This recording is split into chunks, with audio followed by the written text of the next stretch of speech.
اسرائیل کے تباہ کن زمینی اور فضائی حملوں کے بعد اب غزہ کا زیادہ تر حصہ پناہ گزینوں کے کیمپس میں بدل چکا ہے۔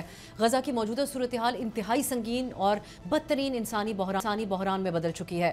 خواتین، بچے، بوڑھے کھلے آسمان تلے بے یار و مددگار رہنے پر مجبور ہیں۔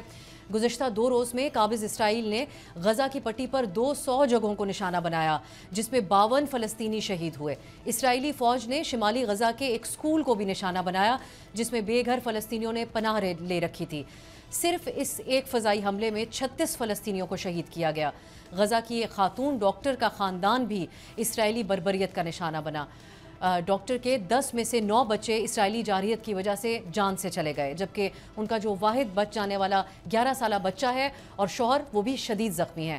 اس حملے کی اطلاع کے وقت خاتون ڈاکٹر اسپتال میں اپنی ڈیوٹی پر مامور تھیں اور زخمی فلسطینیوں کا علاج کر رہی تھیں۔ گزشتہ 2 ماہ سے اسرائیل نے غزہ میں ہر طرح کے امدادی اور غذائی سامان کی ترسیل بند کر رکھی ہے۔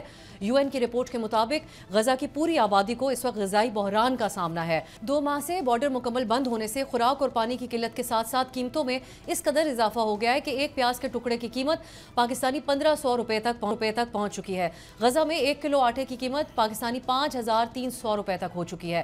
اقوام متحدہ کے سیکرٹری جنرل نے حالیہ بدترین صورتحال کو غزہ جنگ کا صفاقانہ ترین مرحلہ قرار دیا۔ غزہ کی وزارت صحت کے مطابق مجموعی شہادتوں کی تعداد 53,901 ہو چکی ہے اور 1,22,000 فلسطینی اس وقت زخمی ہیں۔